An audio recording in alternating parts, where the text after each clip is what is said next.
My name is Randy Commissaris, and welcome to 4th Street, a truly diverse congregation and church. I think we've heard that many times. A truly diverse congregation and church. First, a little bit of my 4th Street history. My wife, Mary, and I have been members here since 1990. I was baptized here in 1990 by Dr. Crilly. I was baptized on the same date. This is tough. On the same date as my daughters, Becca and Carrie. So what have I been involved in here at 4th Street? Over the years, I've been a deacon for 2 3-year terms. Currently on the 3rd of my 3-year terms on session. I've been in lots of committees and task forces. Currently, I serve as the co-chair of Peace, Justice, and Mission with Maggie. I'm also chair of the Public Relations and Communication Committee. My main solo mission, if you want to call it that, is weekly videotaping of the services and posting the videos to YouTube and making archival DVDs. But ultimately, why am I here at 4th Street? I'm here because of the diversity. Some of it's very transparent, easy to see. Some of it is just beneath the surface. Some of it is almost completely hidden. Like I said, some of the diversity is very obvious. You can see our diversity in the faces of the members. You can see our diversity in the postal address zip codes, or country codes, if you will. Some of the diversity is a little more subtle. You can see the diversity on the faces of our, you can see the diversity in the water cooler politics, or more currently, email politics that sometimes get shared. If you could look, you could see the diversity expressed in the bank accounts of our various members. Those are all ways in which 4th Street celebrates diversity. But I think there's more. I think there's an unspoken diversity here. I think it's our biggest strength, but it's also our biggest challenge. I think there's a great diversity of theology here. And I think that we, at least I, have been afraid to talk too much about that diversity. Our diversity faith is like the elephant in the room, or the elephant in the sanctuary, if you will. That incredibly important topic that maybe we don't want to acknowledge or talk about openly and honestly. So here goes my take on the most important form of diversity here at 4th Street, or what I think is the most important form, our diversity of theology and faith. This is my statement of theology and faith, if you will.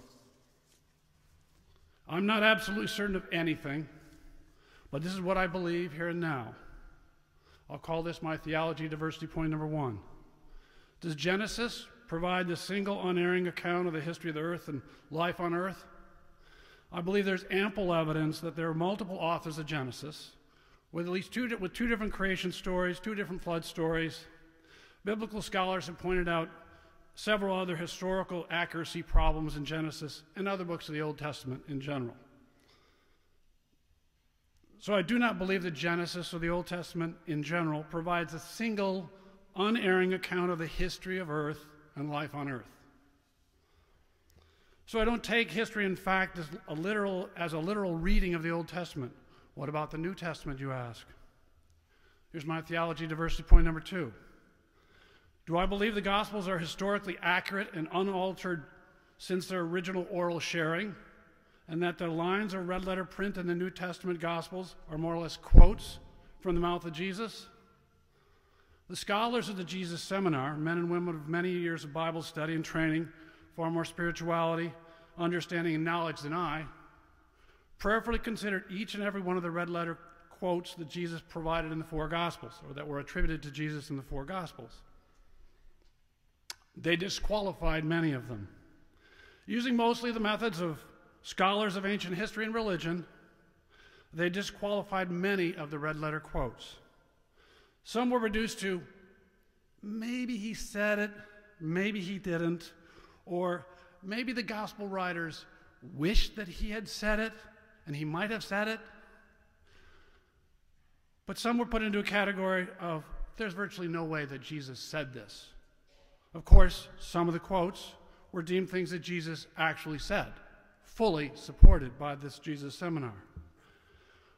But the Jesus Seminar challenged a lot of the red letter quotes.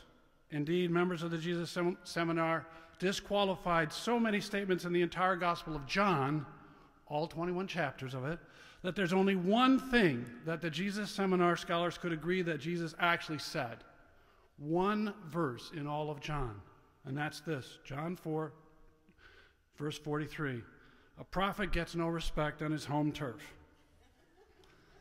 So I'm not certain that Jesus said all the things that were attributed to him in the gospel. What else about the New Testament do I struggle with? My theology diversity point number 3. Did Jesus have to be born of a virgin to be uniquely connected to God? I don't know if it happened or not, but I don't think Jesus had to be born of a virgin to be uniquely connected to God.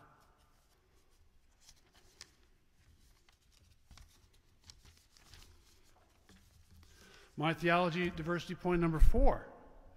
Did Jesus have to die and be physically resurrected to prove that he was uniquely connected to God? I don't know if that happened or not, but I do not think that Jesus had to be physically resurrected from the dead to be uniquely connected to God. So in a nutshell, what do I think of the Bible? As a book of astrophysics, the Bible is a book of highly disputable assertions. As a book about biology, the Bible is a book of highly disputable assertions. As a book of historical facts, the Bible is a book of highly disputable assertions. Perhaps you're wondering now, what the heck do I believe? Well, here it is. For me, the Bible is not a book about facts. For me, the Bible is a book about truths. The Bible is a book of undisputed truths. My job, and your job too, is to continue searching for those truths. For me, I don't have to believe that the Bible is a book of historical facts in order to use the Bible to seek truths.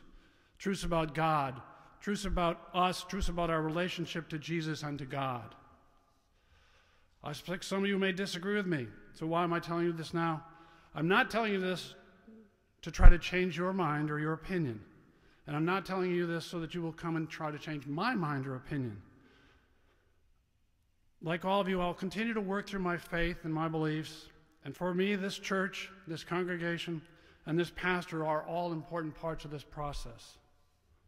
So again, why am I telling you this? Well, first, it's Meet Your Elder time. And I thought I would give you the 100% full meet and greet, the full Monty of Meet Your Session, I guess. Second, I needed to get a monkey off my back and possibly onto yours. Third, I think that true and honest sharing of our faith, our diversity of faith, is what we are called to do in this community called Fort Street. This kind of true sharing can be uncomfortable, can be painful, but it's how we grow.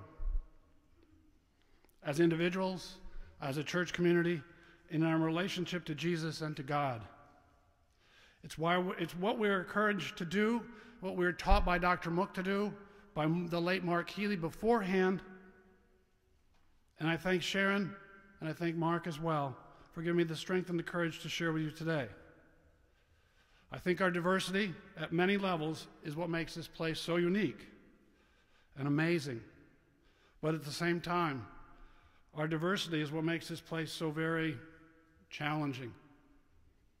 So I'll close my Meet Your Elder statement, I apologize for the length, as I started it. Welcome to Fort Street, a truly diverse congregation and church. Thank you.